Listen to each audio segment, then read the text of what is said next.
नमस्कार बच्चों। चलो, हम लोग रिस्पायरेशन पढ़ रहे थे बच्चों।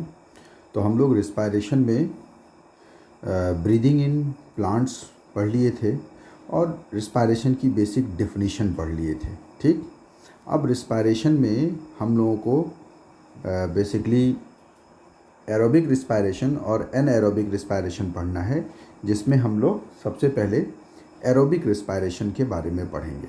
ठीक है, सबसे पहले किसके बारे में पढ़ेंगे? सबसे पहले हम लोग एरोबिक रिस्पायरेशन के बारे में पढ़ेंगे। ठीक है, चलो। अब एरोबिक रिस्पायरेशन में याद करो, मैंने एक चार्ट जो बताया था उसमें बताया था कि भाई पहला स्टेप जो होता है, पहला होता है ग्लाइकोलिसिस। क्या होता है? पहला होता है ग्लाइकोलिसिस पढ़ना है। दूसरा आपको पढ़ना है लिंक रिएक्शन। क्या पढ़ना आपको? लिंक रिएक्शन पढ़ना है। और तीसरा जो स्टेप पढ़ना है वो पढ़ना है क्रेब्स साइकिल। क्या पढ़ना है? Krebs cycle. और चौथी चीज़ जो आपको पढ़नी है वो पढ़नी है इलेक्ट्रॉन ट्रांसपोर्ट सिस्टम। ठीक है, तो बेसिकली समझिए आप, ये तीन चीज़ें आपको पढ़नी है। ठीक है, तो अब चलिए एक एक करके हम लोग सब डिस्कस करेंगे। सबसे पहले आज जो हम इस लेक्चर में ख़त्म करेंगे वो बात करेंगे हम ग्लाइकोलिसिस की। ठीक है, ग्लाइकोलिसिस पढ़ना है। चलिए, तो ग्लाइकोलिसिस शुरू करने से पहले कुछ बेसिक बातें हम लोग समझ लेते हैं कि प्लांट्स में देखिए, फोटोसिंथेसिस प्रोसेस के द्वारा, बाय फोटोसिंथेसिस प्लांट्स में ग्लूकोज का फॉर्मेशन होता है। किसका होता है? ग्लूकोज का फॉर्मेशन होता है। अब ये ग्लूकोज देखिए, कुछ ग्लूकोज जो है वो एज इट इज़, कुछ glucose as it is directly इस्तेमाल हो जाता है रिस्पायरेशन में। तो some glucose is directly used in respiration, यानी कुछ डायरेक्ट रिस्पायरेशन में इस्तेमाल हो जाता है। सेल उसको रिस्पायरेशन में ऑक्सीडाइज करके एनर्जी प्रोड्यूस करता है और फिर उस एनर्जी से सेल अपनी मेटाबॉलिक एक्टिविटी को कंटिन्यू करता है। ठीक है, अब दूसरा देखिए कि अब उसमें से कुछ ग्लूकोज जो, भाई प्लांट में आपको मालूम है कि प्लांट के सारे पार्ट्स में ग्लूकोज का फॉर्मेशन नहीं होता है। भाई मेनली लीफ जो ग्रीन पार्ट्स हैं, जहाँ क्लोरोफिल है, जहाँ लाइट पड़ती है, वहाँ फोटोसिंथेसिस होता है। जैसे प्लांट में देखो रूट में तो फूड फॉर्मेशन नहीं होता, फोटोसिंथेसिस नहीं होता है। लेकिन रूट को फूड की ज़रूरत तो है, तो वो फूड कहाँ से मिलेगा? उन पौधे के उन हिस्सों से मिलेगा जहाँ पौधा फूड बनाता है, यानी फोटोसिंथेसिस करता है। तो पौधे के उन हिस्सों से, यानी लीफ से या स्टेम वाले पार्ट से रूट वाले पार्ट में फूड का ट्रांसपोर्ट होगा। क्या होगा? फूड का ट्रांसपोर्ट हो गया। अब ये जो फूड का ट्रांसपोर्ट होता है, ये आपको समझना है कि फूड का ट्रांसपोर्ट जो है वो ग्लूकोज के फॉर्म में नहीं होता है। ग्लूकोज के फॉर्म में नहीं होता है। क्यों? क्योंकि ग्लूकोज जो है ये एक रिड्यूसिंग शुगर है। ध्यान दीजिएगा, ये क्या है? एक रिड्यूसिंग शुगर है, यानी बड़ी तेज़ी से ये रिएक्ट कर लेता है, बड़ी तेज़ी से ये रिड्यूस हो जाता है। ठीक है, इस वजह से ग्लूकोज के फॉर्म में फूड पौधे के एक हिस्से से दूसरे हिस्से में ट्रांसपोर्ट नहीं होता है। तो अगला आपका सवाल होगा कि सर फिर किस फॉर्म में होता है? तो भाई ये होता है सुक्रोज के फॉर्म में। किसके फॉर्म में होता है? सुक्रोज के फॉर्म में। और सुक्रोज के फॉर्म में फूड पौधे के एक पार्ट से दूसरे पार्ट तक जो ट्रांसपोर्ट होता है वो इसलिए हो पाता है क्योंकि सुक्रोज एक नॉन रिड्यूसिंग शुगर है। क्या है? सुक्रोज एक नॉन रिड्यूसिंग शुगर है। क्लियर है? तो देखिए, सुक्रोज एक नॉन रिड्यूसिंग शुगर है, मतलब आसानी से रिएक्ट नहीं करता है, इसलिए इनर्ट फॉर्म में, नॉन रिड्यूसिंग फॉर्म में सुक्रोज प्लांट के एक पार्ट से दूसरे पार्ट में पहुंच जाता है। ठीक, ये तो एक बात होगी। अब उसके अलावा भी तीसरी कंडीशन क्या है? देखिए, पहली कंडीशन आपने देखा कि ग्लूकोज सीधे रिस्पायरेशन में यूज़ हो रहा है। दूसरी कंडीशन आपने देखा कि ग्लूकोज भाई एक हिस्से से दूसरे हिस्से में जा रहा है, ट्रांसपोर्ट हो रहा है in the form of sucrose. और तीसरा कंडीशन है कि अगर ग्लूकोज एक्स्ट्रा हो जाए, ट्रांसपोर्ट के बाद भी अगर ग्लूकोज एक्स्ट्रा है तो वो जो एक्सेस फूड है ग्लूकोज के फॉर्म में वो स्टोर होता है in the form of starch. Clear है? इतनी बात समझ में आया? तो अब देखो जब रिस्पायरेशन होगा तो उस रिस्पायरेशन प्रोसेस में आपको यही समझना है कि रिस्पायरेटरी सबस्ट्रेट तो ग्लूकोज का इस्तेमाल होता है, तो ये जो ग्लूकोज एज इट इज़ इस्तेमाल हो गया तो समझ में आ रहा होगा। लेकिन यहाँ देखिए, यहाँ सुक्रोज है, सुक्रोज पहुँचा तो ये सुक्रोज रिस्पायरेशन में एज इट इज़ यूज़ नहीं होगा। ये सुक्रोज पहले इन्वर्टेज एंजाइम की प्रेजेंस में ये टूट जाएगा वापस ग्लूकोज और फ्रुक्टोज में। ठीक है? या जो स्टार्च भी एक्सेस फूड है स्टार्च के फॉर्म में, वो भी टूटेगा पहले ग्लूकोज और फ्रुक्टोज के फॉर्म में, और फिर फाइनली ये जो ग्लूकोज है आपका, आपको समझना है कि फाइनली ये जो ग्लूकोज है, देखिए ये ग्लूकोज ही इस्तेमाल होगा as a respiratory substrate. Clear है? तो अब ग्लूकोज जो एज ए रिस्पायरेटरी सबस्ट्रेट इस्तेमाल हो रहा है, उसका सबसे पहला काम क्या होगा? उसकी होगी ग्लाइकोलिसिस। लाइसिस मतलब क्या होता है भाई, बताओ? लाइसिस मतलब होता है ब्रेकडाउन। क्या होता है? ब्रेकडाउन। किसी चीज़ का टूटना मतलब लाइसिस होता है। ठीक है? तो लाइसिस मतलब ब्रेकडाउन, टूटना। ग्लाइकोलाइसिस हमने कहा, मतलब क्या हो गया भाई? ग्लाइकोलिसिस का मतलब हो गया ब्रेकडाउन ऑफ, क्या हो गया?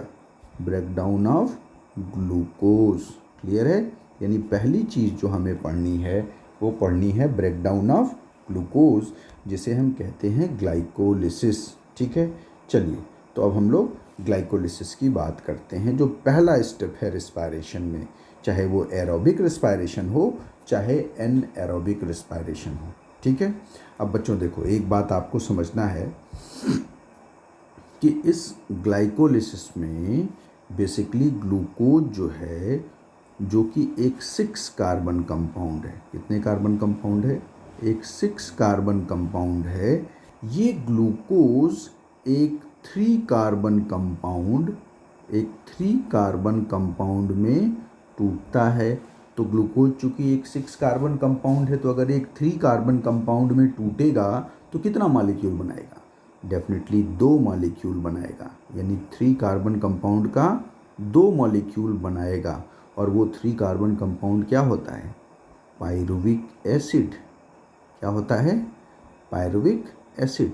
यानी ये जो ग्लूकोज है, ग्लाइकोलिसिस में 2 मॉलिक्यूल ऑफ पायरुविक एसिड में टूट जाता है। इसी को हम बोलते हैं ग्लाइकोलिसिस। क्लियर है ना?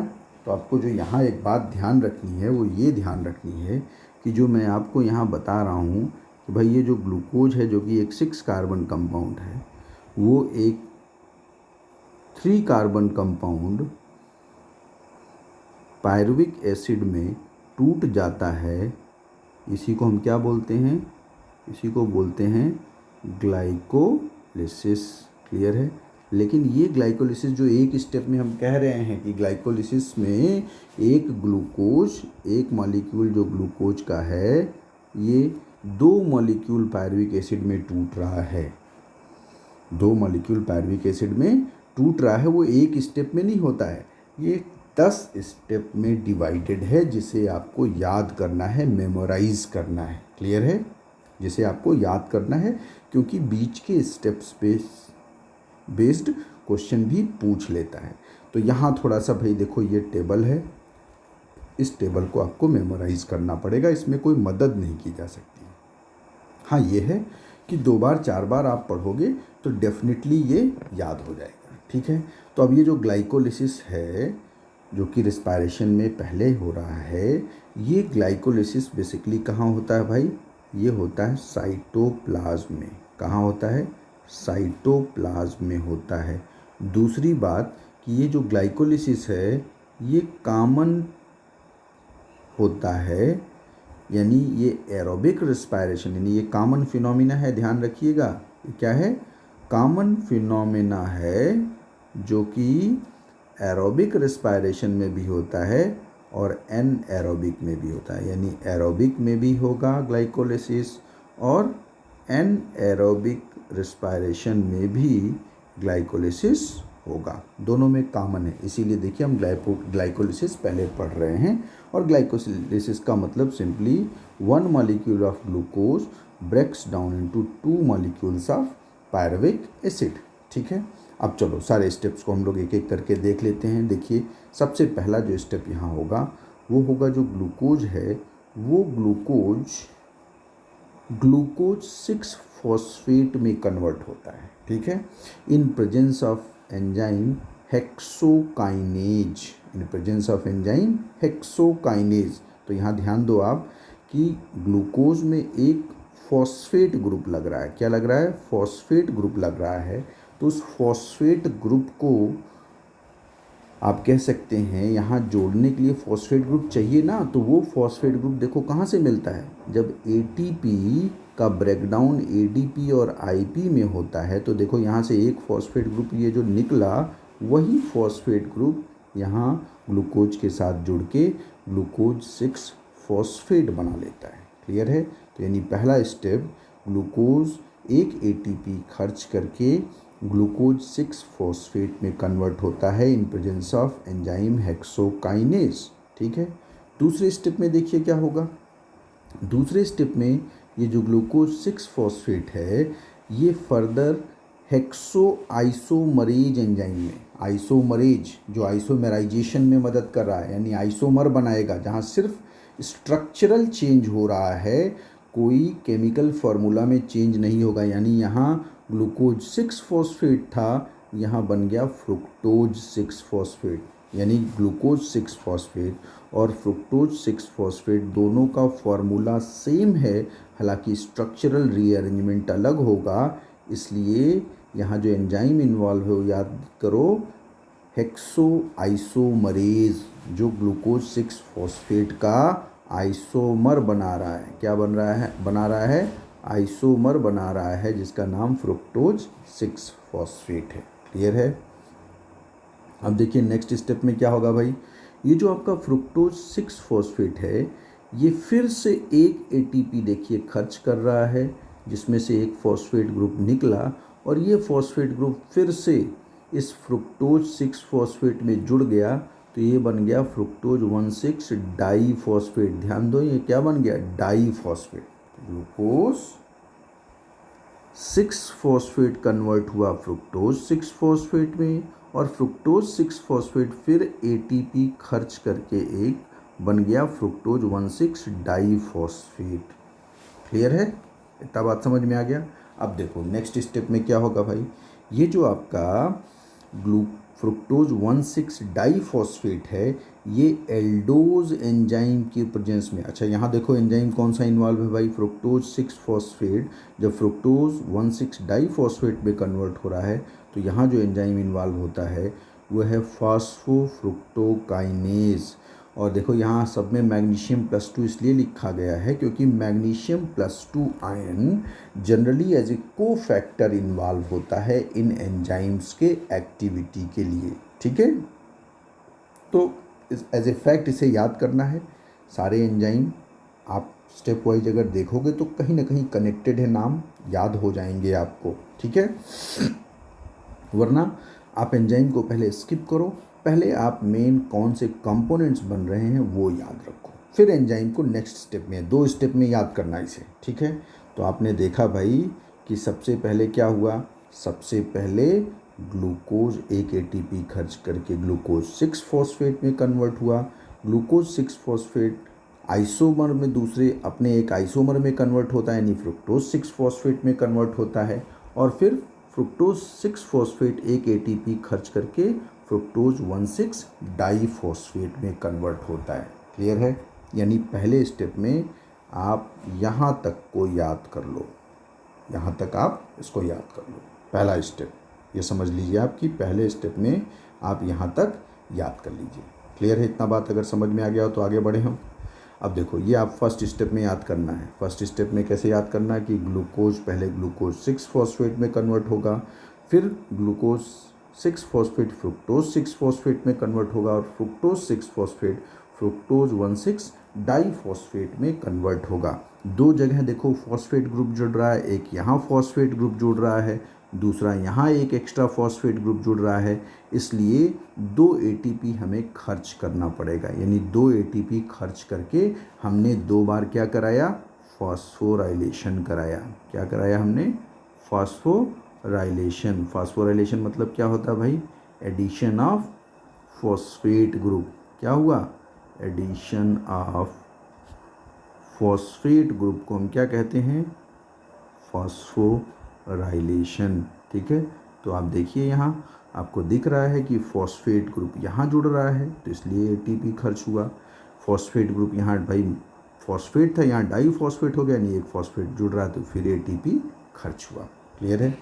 अब चलिए नेक्स्ट स्टेप हम लोग समझते हैं कि ये जो फ्रुक्टोज 1,6 डाईफॉस्फेट है ये कन्वर्ट होता है डाईहाइड्रोक्सी एसीटोन फॉस्फेट, जिसे हम DHAP भी कहते हैं, डाईहाइड्रोक्सी एसीटोन फॉस्फेट या DHAP, या कन्वर्ट होता है 3-फॉस्फोग्लिसरल्डिहाइड में, या ग्लिसरल्डिहाइड 3 फॉस्फेट जिसे हम शॉर्ट फॉर्म में GAP कहते हैं। ठीक है, या शॉर्ट फॉर्म में 3PGAL यानी 3-फॉस्फोग्लिसरल्डिहाइड या ग्लिसरल्डिहाइड 3 फॉस्फेट, जो चाहे वो आप नाम दे सकते हो। क्लियर है। एक इंटरेस्टिंग बात यहाँ पे है, देखो कि यहाँ तक ये 6 कार्बन कंपाउंड है। ठीक है, अब इस 6 कार्बन कंपाउंड के बाद ये जो DHAP और 3PGAL है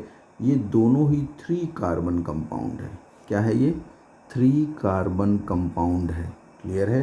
तो एक बात जो यहाँ आपको समझना है कि ये GAP यानी ग्लिसरल्डिहाइड 3 फॉस्फेट और DHAP ये दोनों जो है इंटर कन्वर्टेबल है, यानी DHAP कन्वर्ट हो सकता है GAP में और GAP कन्वर्ट हो सकता है DHAP में। और ये जिस एंजाइम की प्रेजेंस में इंटर कन्वर्जन होता है उसे हम बोलते हैं फॉस्फोट्रायोआइसोमरेज, यानी DHAP और GAP भी एक दूसरे के आइसोमर्स हैं, जहाँ स्ट्रक्चरल चेंज है, केमिकल फार्मूला में कोई चेंज नहीं है। ठीक है, और फ्रुक्टोज 1,6 डाईफॉस्फेट जिस एंजाइम की प्रेजेंस में DHAP या GAP में कन्वर्ट होता है उस एंजाइम का नाम एल्डोज है। ये बहुत इंपॉर्टेंट है, कई बार पूछा गया, इसे याद कर लीजिए कि फ्रुक्टोज 1,6 डाईफॉस्फेट एल्डोज एंजाइम के प्रेजेंस में DHAP या GAP यानी ग्लिसरल्डिहाइड 3 फॉस्फेट में कन्वर्ट होता है। क्लियर है। तो अब यहाँ ध्यान रखना है ये भाई, DHAP GAP में कन्वर्ट हो सकता है और GAP DHAP में कन्वर्ट हो सकता है। क्लियर है। तो अब नेक्स्ट जो हमें समझना है कि ये जितना भी DHAP बनता है इस दौरान वो सारा का सारा DHAP 3 फॉस्फोग्लिसरल्डिहाइड या ग्लिसरल्डिहाइड 3 फॉस्फेट में कन्वर्ट हो जाता है। तो उसका कितना मॉलिक्यूल बनाएगा भाई, 2 मॉलिक्यूल बनाएगा। कितना मॉलिक्यूल बनाएगा, 2, क्योंकि ये कितने कार्बन कंपाउंड है, 3 कार्बन कंपाउंड, और ये कितने कार्बन कंपाउंड था भाई, 6 कार्बन कंपाउंड। तो ये देखो ये जो 3 फॉस्फोग्लिसरल्डिहाइड या GAP ग्लिसरल्डिहाइड 3 फॉस्फेट है इसका 2 मॉलिक्यूल बनेगा, माने 2 मॉलिक्यूल इस्तेमाल होगा, और ये 2 मॉलिक्यूल इस्तेमाल होके देखो नेक्स्ट स्टेप में ये GAP किस में कन्वर्ट हो गया, 1,3 डाईफॉस्फोग्लिसरिक एसिड में। किस में कन्वर्ट हुआ, 1,3 डाईफॉस्फोग्लिसरिक एसिड में। तो 2 मॉलिक्यूल GAP से 2 मॉलिक्यूल 1,3 डाईफॉस्फोग्लिसरिक एसिड बन गया, और इस दौरान 2 NAD यानी nicotinamide adenine dinucleotide convert हो जाता है रिड्यूस्ड NAD में, NADH2 जिसे हम कहते हैं, या रिड्यूस्ड NAD। तो देखो इस दौरान 2 NAD 2 NADH2 में कन्वर्ट होता है। क्लियर है, इतना बात समझ में आ गया। अब नेक्स्ट स्टेप में देखिए क्या होगा भाई। नेक्स्ट स्टेप में आपका ये जो 1,3 डाईफॉस्फोग्लिसरिक एसिड था, ये 1,3 डाईफॉस्फोग्लिसरिक एसिड फर्दर कन्वर्ट होता है 3 फॉस्फोग्लिसरिक एसिड में, ठीक है।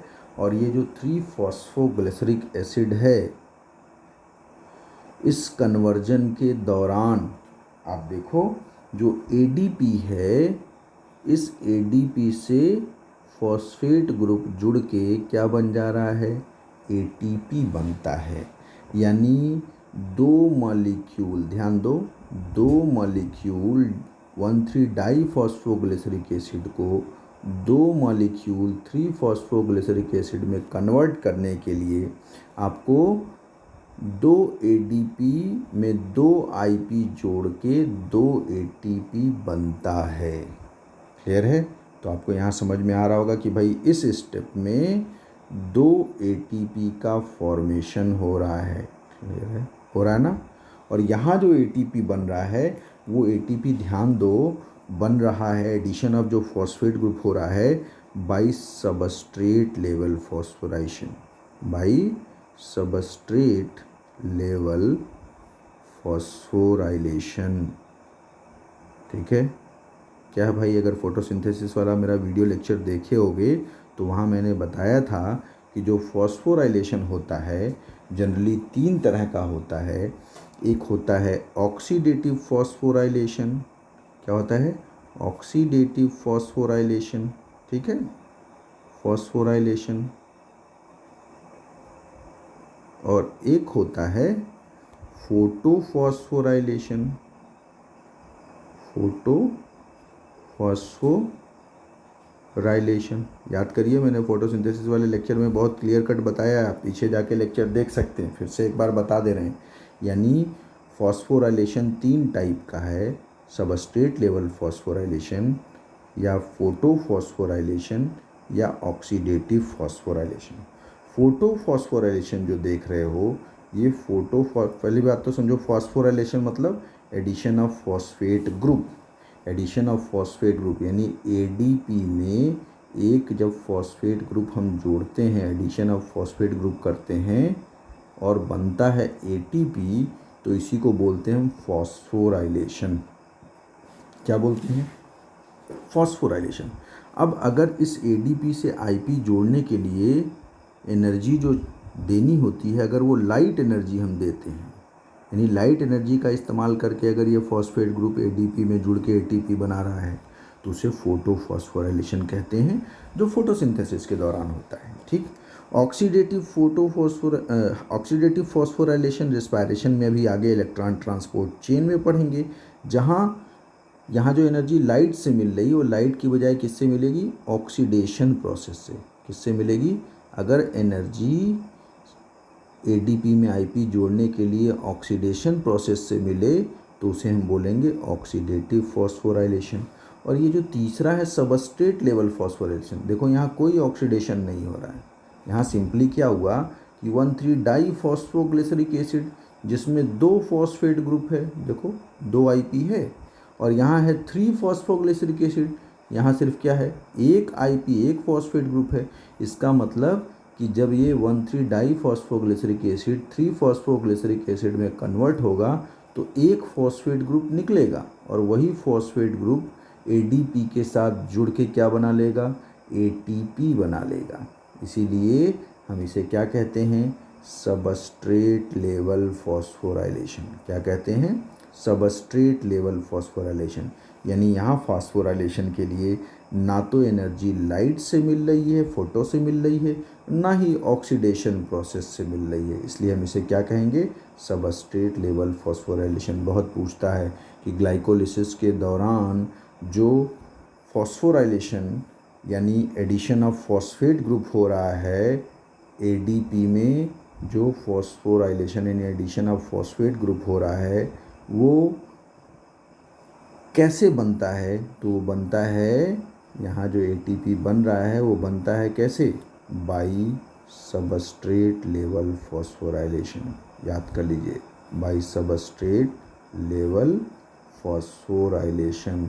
और इस सबस्ट्रेट लेवल फॉस्फोराइलेशन में क्या होता है भाई, इस सबस्ट्रेट लेवल फॉस्फोराइलेशन में सिंपली क्या होता है कि यहाँ डाईफॉस्फोग्लिसरिक एसिड से एक फॉस्फेट ग्रुप अलग हो रहा है, आईपी अलग हो रहा है, और वही फॉस्फेट ग्रुप एडीपी में जुड़ के एटीपी बना रहा है। ठीक है, चलिए नेक्स्ट स्टेप में देखिए क्या होगा। तो याद रखिएगा ग्लाइकोलिसिस में एटीपी सबस्ट्रेट लेवल फॉस्फोराइलेशन से बन रहा है। नेक्स्ट स्टेप में देखिए क्या होगा कि 3 फॉस्फोग्लिसरिक एसिड चेंज हो जाएगा 2 फॉस्फोग्लिसरिक एसिड में। किसमें चेंज होगा, 2 फॉस्फोग्लिसरिक एसिड में चेंज होगा। और जब ये 3 फॉस्फोग्लिसरिक एसिड 2 फॉस्फोग्लिसरिक एसिड में चेंज होगा तो यहाँ जो एंजाइम इन्वॉल्व होता है वो म्यूटेज होता है। ठीक है, वहीं 1,3 डाईफॉस्फोग्लिसरिक एसिड जब 3 फॉस्फोग्लिसरिक एसिड में चेंज होता है तो वहाँ जो एंजाइम इन्वॉल्व होता है वो फॉस्फोग्लिसरेट काइनेज है। ये नाम आपको याद करने होंगे। ठीक है, चलिए नेक्स्ट स्टेप में देखिए क्या होगा। नेक्स्ट स्टेप में आपका जो 2 फॉस्फोग्लिसरिक एसिड बना था वो 2 फॉस्फोग्लिसरिक एसिड कन्वर्ट हो जाता है 2 फॉस्फोइनाल पाइरुवेट में, या इक एसिड यानी 8 जिसके लास्ट में सफिक्स 8 हो या इक एसिड हो, एक ही बात है, कोई अंतर नहीं। यानी हम चाहे यहाँ पाइरुवेट कहें और चाहे क्या कहें, चाहे हम यहाँ पे पाइरुविक एसिड कहें, आप जो चाहे वो कह सकते हो, कोई दिक्कत नहीं है। ठीक है, ये ध्यान रखना है आपको। और फाइनली लास्ट स्टेप में देखिए क्या होगा कि जो 2 फॉस्फोइनाल पाइरुवेट या 2 फॉस्फोइनाल पायरुविक एसिड है ये फाइनली चेंज हो जाता है 2 मॉलिक्यूल्स ऑफ पायरुविक एसिड में। और इस स्टेप में फिर से एक बार देखो सबस्ट्रेट लेवल फॉस्फोराइलेशन होगा, क्योंकि जो फॉस्फोइनाल पाइरुवेट है उसमें से फॉस्फेट ग्रुप निकल के एडीपी से एटीपी बनता है। इसलिए यानी एक बार फिर से कौन सा यहाँ फॉस्फोराइलेशन होगा, सबस्ट्रेट लेवल फॉस्फोराइलेशन फिर से यहाँ पे होगा, बिना किसी ऑक्सीडेशन के या बिना किसी लाइट एनर्जी के इन्वॉल्वमेंट के हो रहा है यहाँ पे। इसलिए हम इसे क्या कह रहे हैं, सबस्ट्रेट लेवल फॉस्फोराइलेशन। और यहाँ देखिए एंजाइम ध्यान दीजिए आप कि जो 2 फॉस्फोग्लिसरिक एसिड 2 फॉस्फोइनाल पाइरुवेट में कन्वर्ट होता है in presence of enzyme enolase, while 2 phosphoenol pyruvate जो चेंज होता है 2 molecules of pyruvic acid in presence of pyruvate kinase. और सब में देखिए magnesium +2 ion as a cofactor involve होता है। इसीलिए कहा जाता है कि ग्लाइकोलिसिस के लगभग सारे एंजाइम्स में मैग्नीशियम +2 आयन बहुत कंपलसरी मिनरल है। इसलिए ग्लाइकोलिसिस के लिए मैग्नीशियम बहुत इम्पॉर्टेंट मिनरल है, ये ध्यान रखिएगा। ठीक है, ये कई बार कॉम्पिटिटिव एग्ज़ाम में पूछा गया है। तो इस तरीके से आपका ये ग्लाइकोलिसिस कंप्लीट हो गया, जहां आपने देखा कि ये जो एक मॉलिक्यूल ग्लूकोज है ये फाइनली देखो 2 मॉलिक्यूल पायरुविक एसिड में टूट गया। तो जो हम एक स्टेप में लिख रहे थे वो कुल 10 स्टेप में होता है। ये 10 स्टेप आपको याद रखना है। ठीक है, अब फिर से जल्दी से मैं इसको रिकैप कर दे रहा हूँ, इसलिए कर दे रहा हूँ कि आपको यही याद करना है बार बार। कैसे याद करोगे मैंने आपको बता दिया कि पहले आप इतना याद करो फर्स्ट राउंड में। ठीक है, तो इस फर्स्ट राउंड में यहाँ तक याद करो। अब यहाँ तक में क्या है कि पहले भाई ग्लूकोज कन्वर्ट होगा ग्लूकोज 6 फॉस्फेट में, फिर glucose 6 phosphate fructose 6 phosphate, fructose 6 phosphate से फ्रुक्टोज 1,6 डाईफॉस्फेट। ये याद रहेगा, glucose into glucose 6 phosphate, glucose 6 phosphate into fructose 6 phosphate, fructose 6 phosphate into fructose 1,6 diphosphate.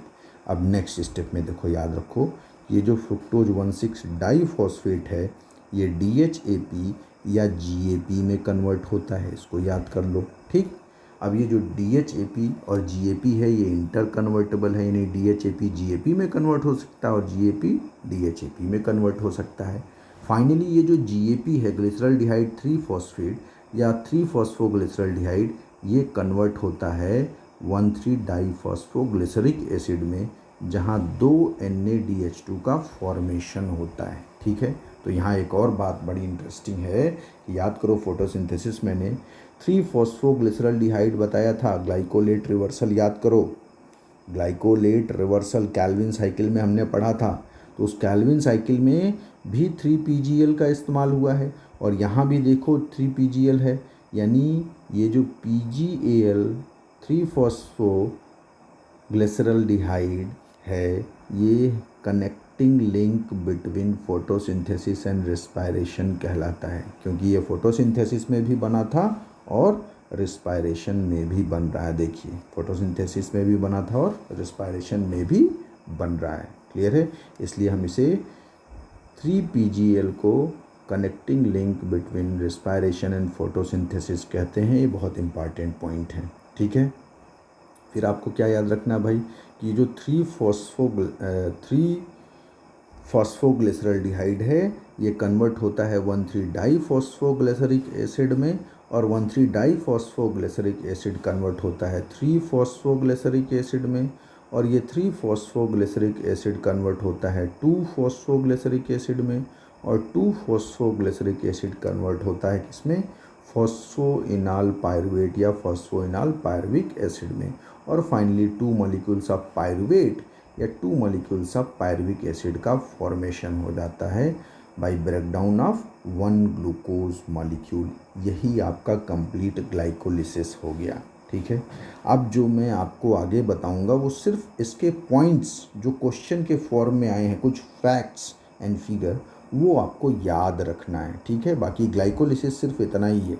ठीक है, चलो अब इसके मेन पॉइंट्स जो आपको कॉम्पिटिटिव एग्ज़ाम में पूछे गए हैं मैं सिर्फ उसको ब्रीफ करूँगा, तो उसको एक एक करके आप समझ लीजिए। ठीक है, पहला पॉइंट देखिए, it was discovered by Embden Meyerhof and Parnas. याद रखो इसको, एम्बेडन मेयरहॉफ और परानास साइंटिस्ट ने चूँकि डिस्कवर किया था, इसलिए हम इसे EMP पाथवे भी कहते हैं। क्या कहते हैं? EMP पाथवे भी कहते हैं। ठीक, दूसरा पॉइंट देखो, यहाँ पार्शियल ऑक्सीडेशन हो रहा है, यानी ग्लूकोज का कंप्लीट ऑक्सीडेशन नहीं हो रहा है, पार्शियल ऑक्सीडेशन प्रोसेस है ये, in which glucose breaks to form 2 molecules of pyruvic acid with the production of 2 ATP। देखो ऐसे बना तो 4 ATP था, बना कितना था? ध्यान दो, 4 ATP बना था, लेकिन उस 4 ATP में 2 ATP खर्च हो गया था। 2 ATP खर्च हो गया था फॉस्फोराइलेशन में शुरू में, याद करो। तो इसलिए नेट गेन जो है वो कितना था? वो 2 ATP ही है नेट गेन। क्लियर है? तो यानी इस प्रोसेस के दौरान 2 ATP as a net gain होता है और साथ में 2 NADH2 भी बनता है। ठीक है, और 2 molecule water as a output बनता है। ठीक, तो ये याद रखना है। और ये होता कहाँ है ग्लाइकोलिसिस? साइटोसाल या साइटोप्लाज्म में होता है। तो पहला पॉइंट एम्बेडन मेयरहॉफ और परानास ने खोजा था, इसलिए EMP पाथवे कहते हैं। ये पार्शियल ऑक्सीडेशन प्रोसेस है, यहाँ पूरी तरह से ऑक्सीडेशन नहीं हो रहा है, पार्शियल ऑक्सीडेशन प्रोसेस कहते हैं, जिसमें ये जो ग्लूकोज है ये 2 molecules of pyruvic acid, 2 molecules of ATP, 2 molecules of NADH2 and 2 molecules of H2O। Interesting है, देखो सबका 2-2 मॉलिक्यूल बन रहा है, इतना ध्यान रखो। ठीक है, और कोई और डिटेल पूछे तो बता दो भाई, बनता तो 4 ATP है, लेकिन उस 4 ATP में से चूँकि 2 ATP खर्च हो जा रहा है तो नेट गेन कितना है? 2 ATP ही। और ये प्रोसेस होता कहाँ है ग्लाइकोलिसिस? साइटोप्लाज्म या साइटोसाल में होता है। देखो ये रिस्पायरेशन का एक हिस्सा है, लेकिन ये माइटोकॉन्ड्रिया में नहीं हो रहा है। कहाँ हो रहा है? ये साइटोसाल या साइटोप्लाज्म में हो रहा है। ठीक है, चलिए नेक्स्ट पॉइंट देखिए। नेक्स्ट पॉइंट मैंने पहले ही बताया था कि लगभग ग्लाइकोलिसिस में जितने एंजाइम्स हैं सब में ग्लाइकोलिटिक एंजाइम में किसकी ज़रूरत पड़ती है? मैग्नीशियम +2 आयन की एज ए को फैक्टर, जो एंजाइम की एक्टिविटी के लिए बहुत ज़रूरी है। ठीक है, चलिए नेक्स्ट देखिए। नेक्स्ट पॉइंट में glycolysis produce 5% of total ATP in respiration. अब रिस्पायरेशन में अगर ध्यान दो तो हम लोग अभी पढ़ेंगे कि एक ग्लूकोज जो है, ये जब इस एक ग्लूकोज को कंप्लीट ऑक्सीडाइज करेंगे तो लगभग 38 ATP का फॉर्मेशन होता है। कितना होता है? 38 ATP का फॉर्मेशन। और देखो 38 ATP में से ग्लाइकोलिसिस में 2 ATP बन जा रहा है, तो ये 2 ATP 38 ATP का कितना % है भाई? लगभग 5% होगा। लगभग क्या होगा? 5%। भाई इस 38 को अगर 40 मान लो तो 40 का 10% क्या होगा? 4। तो 40 का 5% क्या होगा? 2। तो यानी 38 एटीपी में से जो 2 एटीपी ग्लाइकोलिसिस में बन रहा है, यानी आप कह सकते हैं कि एक एटीपी के कंप्लीट ऑक्सीडेशन से, सॉरी, एक ग्लूकोज के कंप्लीट ऑक्सीडेशन से जो 38 एटीपी बनता है उसमें से 5% एटीपी ग्लाइकोलिसिस के दौरान ही बन जा रहा है, यानी 2 एटीपी ग्लाइकोलिसिस के दौरान ही बन जा रहा है। ठीक है, चलिए नेक्स्ट पॉइंट देखिए। Nearly all the glycolytic enzyme require magnesium +2 as cofactor for their activity. अभी मैंने बताया था कि भाई सबको मैग्नीशियम की ज़रूरत होती है एज ए को फैक्टर, क्योंकि को फैक्टर ही एंजाइम को फंक्शनल बनाते हैं। ठीक है, चलिए नेक्स्ट पॉइंट देखिए। इस प्रोसेस में आपने देखा यहाँ पे कहीं कार्बन डाइऑक्साइड रिलीज नहीं हो रहा, मतलब नो डीकार्बोक्सिलेशन, कहीं भी कार्बन का रिलीज नहीं हो रहा। भाई एक 6 कार्बन कंपाउंड ग्लूकोज टूट करके 2 मॉलिक्यूल 3 कार्बन कंपाउंड यानी पायरुविक एसिड का बनाता है ना, यानी 6 कार्बन यहाँ है और 6 कार्बन यहाँ, यानी कार्बन का कोई लॉस नहीं है, यानी यहाँ पे नो डीकार्बोक्सिलेशन। ठीक है, नो डीकार्बोक्सिलेशन और रिलीज ऑफ कार्बन, यहाँ कोई कार्बन रिलीज नहीं होता है ग्लाइकोलिसिस में। ठीक है, and oxygen is not involve during glycolysis, और यहाँ कोई ऑक्सीजन की ज़रूरत नहीं होती है। इसीलिए इसे कहा जाता है कि भाई ग्लाइकोलिसिस में पार्शियल ऑक्सीडेशन हो रहा, पूरी तरह से ऑक्सीडेशन नहीं कहेंगे इसे, यहाँ ऑक्सीडेशन नहीं हो रहा पूरी तरह से। चलिए नेक्स्ट पॉइंट देखिए। ग्लिसरॉल्डिहाइड 3-फॉस्फेट एंड डाईहाइड्रोक्सी एसीटोन 3-फॉस्फेट, जिसे हम ट्रायोस शुगर भी कहते हैं, they do not occur in nature. Nature में ये अलग अलग नहीं एग्जिस्ट करते हैं, ये दोनों चूँकि टाटोमर्स हैं तो एक डायनेमिक इक्विलिब्रियम में पाए जाते हैं। डायनेमिक इक्विलिब्रियम से मतलब ये हो गया, ये जो DHAP है, ये DHAP 3 फास्फोग्लिसरॉल्डिहाइड में कन्वर्ट होगा, और ये जो 3-फॉस्फोग्लिसरॉल्डिहाइड है ये DHAP में कन्वर्ट होगा। ठीक है, तो ये इंटर कन्वर्जन चलता रहेगा। ठीक है, तो ये आपको ध्यान रखना है। तो ये दोनों टाटोमर्स हैं और ये डायनेमिक इक्विलिब्रियम में पाए जाते हैं, यानी ये DHAP इसमें कन्वर्ट होता है और 3-फॉस्फोग्लिसरॉल्डिहाइड DHAP में कन्वर्ट होता है, ये इंटर कन्वर्जन चलता रहता है। ठीक, नेक्स्ट पॉइंट देखिए। ये जो DHAP है, dihydroxy acetone phosphate, it is isomerised into GAL। GAL मतलब ग्लिसरॉल्डिहाइड 3-फॉस्फेट में ये आइसोमेराइज हो जाता है, which is connecting link between photosynthesis and respiration. वहाँ भी बताया था, यहाँ फिर से याद कर लीजिए कि इसी ग्लिसरॉल्डिहाइड 3-फॉस्फेट को हम क्या कह रहे हैं? कनेक्टिंग लिंक कह रहे हैं बिटवीन फोटोसिंथेसिस एंड रेस्पायरेशन। इसे याद कर लीजिए, बहुत पूछता है। कैल्विन साइकिल में याद करिए, अगर आप देखेंगे वीडियो लेक्चर तो कैल्विन साइकिल में मैंने आपको ग्लाइकोलेट रिवर्सल बताया था। ठीक है, देख लीजिएगा एक बार वापस जाके वीडियो लेक्चर में। तो उस ग्लाइकोलेट रिवर्सल में यहीं से शुरू होता है, GAL से, ग्लिसरॉल्डिहाइड 3-फॉस्फेट से। तो ये ग्लिसरॉल्डिहाइड 3-फॉस्फेट वहाँ भी इन्वॉल्व है और यहाँ भी इन्वॉल्व है, इसलिए हम इसे connecting link between photosynthesis and respiration कहते हैं। ये पूछा है कई बार सवाल, इसे याद कर लीजिएगा। ठीक है, चलिए नेक्स्ट पॉइंट देखिए ग्लाइकोलिसिस का। In glycolysis synthesis of ATP occurs directly through transfer of phosphate group. Phosphate group से डायरेक्टली ट्रांसफ़र होकर बन रहा है, इसीलिए हम क्या कहते हैं? Directly transfer of phosphate group from substrate to ADP। Substrate से सीधे ADP को IP जुड़ रहा है। ठीक है, तो इसीलिए हम इसे क्या कहते हैं? सबस्ट्रेट लेवल फॉस्फोराइलेशन कहते हैं, यानी जो ATP यहाँ बन रहा है बाई सबस्ट्रेट लेवल फॉस्फोराइलेशन बन रहा है। क्लियर है? चलिए नेक्स्ट पॉइंट देखिए। तो वही जो मैं एक्सप्लेन कर चुका हूँ वही चीज़ यहाँ लिखा, कुछ नया नहीं लिखा है कि फॉस्फोराइलेशन मतलब होता है एडिशन ऑफ फॉस्फेट ग्रुप मतलब ADP में एक फॉस्फेट ग्रुप जो जुड़ रहा है तब ATP बन रहा है। अब इस फॉस्फेट के जुड़ने के लिए चाहिए क्या भाई, एनर्जी चाहिए आपको। अब ये एनर्जी अगर लाइट से मिले तो फोटोफॉस्फोराइलेशन कहेंगे, ये एनर्जी अगर ऑक्सीडेशन प्रोसेस से मिले तो ऑक्सीडेटिव फॉस्फोराइलेशन कहेंगे, और ये एनर्जी सीधे अलग से नहीं है, सीधे सबस्ट्रेट से फॉस्फेट ग्रुप मिल जा रहा है तो हम उसे कहेंगे सबस्ट्रेट लेवल फॉस्फोराइलेशन। यानी कोई सबस्ट्रेट है, कोई रिएक्टेंट मान लो प्रोडक्ट में कन्वर्ट हो रहा है, तो ये रिएक्टेंट क्या निकाला, एक फॉस्फेट ग्रुप निकाला, और यही फॉस्फेट ग्रुप ADP के साथ क्या हुआ, जुड़ गया। ADP के साथ ये फॉस्फेट जुड़ के क्या बना लिया, ATP। तो इसी को हम क्या कहेंगे, सबस्ट्रेट लेवल फॉस्फोराइलेशन। क्लियर है। तो यहाँ ग्लाइकोलिसिस में सबस्ट्रेट लेवल फॉस्फोराइलेशन से ATP बनता है। ये सवाल बहुत पूछता है, ठीक है। चलिए नेक्स्ट पॉइंट देखिए, 4 ATP molecules are formed.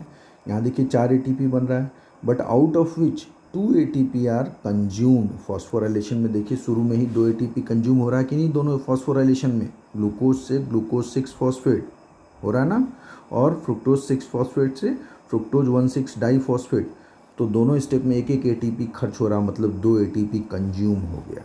So net gain क्या हो गया, 4 में से 2 घटा तो नेट गेन 2 ATP हो गया, ठीक है।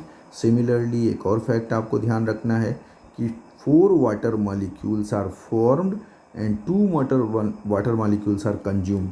सो net gain of water molecule भी यहाँ सिर्फ कितना हो रहा है, 2 ATP। यही आपको ध्यान रखना है। यानी ग्लाइकोलिसिस के दौरान क्या क्या बन रहा है आपका, 2 ATP as a net gain बन रहा है, 2 NADH2 बन रहा है, और 2 वाटर मॉलिक्यूल बन रहा है। सबका 2-2 मॉलिक्यूल, ऐसे याद कर लो, आसान रहेगा। यही ग्लाइकोलिसिस का क्या है, नेट गेन। यही क्या है ग्लाइकोलिसिस का नेट गेन। क्लियर है। चलिए नेक्स्ट पॉइंट देखिए, ड्यूरिंग ग्लाइकोलिसिस के दौरान देखिए बेसिकली क्या हो रहा है, during glycolysis 2 ATP and 2 NADPH2 are produced. ठीक है। अब देखो क्या होता है, इन एनएरोबिक रेस्पायरेशन, जो एनएरोबिक रेस्पायरेशन है, याद करो ये मैं बता चुका हूँ पहले लेक्चर में, इसके जस्ट पहले वीडियो लेक्चर 2 में रेस्पायरेशन के मैंने ये बताया है कि एनएरोबिक रेस्पायरेशन में जो 2 NADH2 ग्लाइकोलिसिस में ये देखो 2 NADH2 बन रहा है, ये 2 NADH2 खर्च हो जाता है, utilised during decarboxylation. During decarboxylation में 2 NADH2 क्या हो रहा, खर्च हो जा रहा है।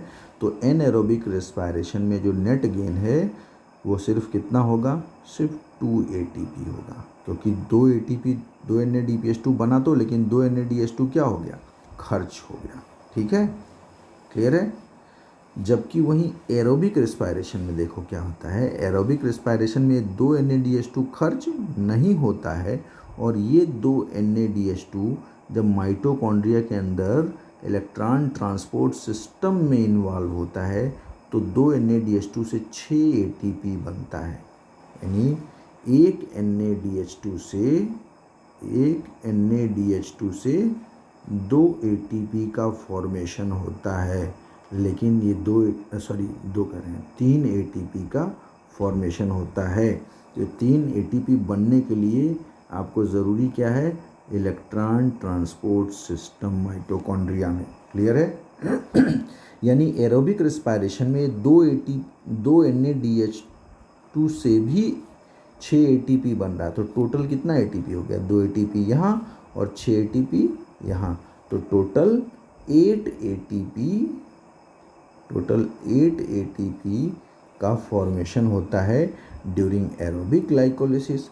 एंड एनारोबिक ग्लाइकोलिसिस में सिर्फ 2 ATP का नेट गेन होता है, क्योंकि 2 NADH2 क्या हो जा रहा है, खर्च हो जा रहा है, किसमें, ड्यूरिंग डीकार्बोक्सिलेशन। क्लियर है। तो ये आपको ध्यान रखना है, अगर कोई माइन्यूटली पूछ ले कि भाई ग्लाइकोलिसिस में क्या है नेट गेन, तो ग्लाइकोलिसिस में नेट गेन 2 ATP और 2 NADH2, और याद रखने के लिए 2 H2O भी याद रखना है। ठीक है, तो उसको अलग कर दो, क्योंकि H2O जो है वो कोई ऐसी मिलिट्री पावर या कोई एनर्जी करेंसी नहीं है, लेकिन ATP और NADH2 एनर्जी करेंसी है सेल का, ठीक है। तो ये 2 ATP और 2 NADH2 में से अगर एरोबिक रिस्पायरेशन होगा तो ये 2 ATP और 2 NADH2, ये NADH2 इलेक्ट्रॉन ट्रांसपोर्ट सिस्टम में यूज होकर के 6 ATP बनेगा, तो 6 और 2 8, कुल 8 ATP एरोबिक ग्लाइकोलिसिस में प्रोड्यूस होगा। जबकि एनएरोबिक अगर ग्लाइकोलिसिस होगा, एनएरोबिक रिस्पायरेशन वाला ग्लाइकोलिसिस है, तो ये जो 2 NADH2 बना था ये यूटिलाइज हो जाएगा ड्यूरिंग डीकार्बोक्सिलेशन। सो नेट गेन कितना होगा, सिर्फ 2 ATP। क्लियर है, यानी एनएरोबिक रिस्पायरेशन में सिर्फ ग्लाइकोलिसिस से ही एनर्जी निकलती है, ये भी ध्यान रखना आपको। इसीलिए एनएरोबिक रिस्पायरेशन में देखिए एनर्जी प्रोडक्शन क्या होता है, एक ग्लूकोज से सिर्फ 2 ATP बनता है, आपको ध्यान रखना है। और last point, mature RBC get energy only by glycolysis because they lack mitochondria। Clear है, तो ध्यान रखना है आपको, वो सारे सेल जो एनएरोबिक रिस्पायरेशन शो करते हैं, क्या शो करते हैं, एनएरोबिक रिस्पायरेशन शो करते हैं, वो सारे के सारे सेल जो एनर्जी पाएंगे वो सिर्फ किससे पाएंगे, only by glycolysis. Only by glycolysis उन्हें एनर्जी मिलेगी। और only by glycolysis anaerobic respiration में कितना एटीपी बनता है, 2 एटीपी बनता है। इसलिए याद करो एनारोबिक रेस्पिरेशन में शुरू में मैंने लिखवाया भी आपको इसके जस्ट पहले लेक्चर में कि एरोबिक रेस्पिरेशन में एक ग्लूकोज के ऑक्सीडेशन से 38 एटीपी या 36 एटीपी बनता है, वहीं एनारोबिक रेस्पिरेशन में एक ग्लूकोज के इनकम्प्लीट ऑक्सीडेशन से 2 एटीपी सिर्फ बनता है। और ये 2 एटीपी सिर्फ किससे बनेगा, ग्लाइकोलिसिस से। किससे बनेगा, ग्लाइकोलिसिस से। क्लियर है। तो चूंकि मैच्योर आरबीसी जो होता है इसमें माइटोकॉन्ड्रिया नहीं होता है, तो जब माइटोकॉन्ड्रिया नहीं होगा तो वहाँ सिर्फ जो एनर्जी मिलेगी वो किस प्रोसेस से, ग्लाइकोलिसिस से मिलेगी। यानी मैच्योर आरबीसी में ना तो लिंक रिएक्शन होगा और ना ही क्रेब्स साइकिल होगी, ना ही इलेक्ट्रॉन ट्रांसपोर्ट सिस्टम होगा, सिर्फ और सिर्फ क्या होगा, ग्लाइकोलिसिस होगा। क्लियर है। तो ये आपका ग्लाइकोलिसिस के डिफरेंट पॉइंट्स कंप्लीट हो गए। ठीक है, तो अच्छे से इसको ध्यान दीजिएगा, टेबल याद करना है, थोड़ा सा मेमोराइज इसमें ज़्यादा करना होता है इसलिए बच्चे घबरा जाते हैं, लेकिन बच्चों 2 बार 4 बार अगर आप टेबल देखोगे तो याद हो जाएगा। और इसीलिए मैंने देखो टेबल के अलावा ग्लाइकोलिसिस से जो सवाल पूछे गए, ये सब किसी न किसी एग्ज़ाम में सवाल पूछे गए, उन क्वेश्चंस को मैंने इन्फॉर्मेशन के बुलेट्स के फॉर्म में आपको अलग अलग बता दिया है। ठीक है बच्चों, चलो मुझे लगता है कि आपको समझ में आ गया होगा। बाकी ग्लाइकोलिसिस के बाद नेक्स्ट हम लोग क्या पढ़ेंगे, लिंक रिएक्शन, वो नेक्स्ट लेक्चर में पढ़ेंगे। ठीक है, थैंक यू।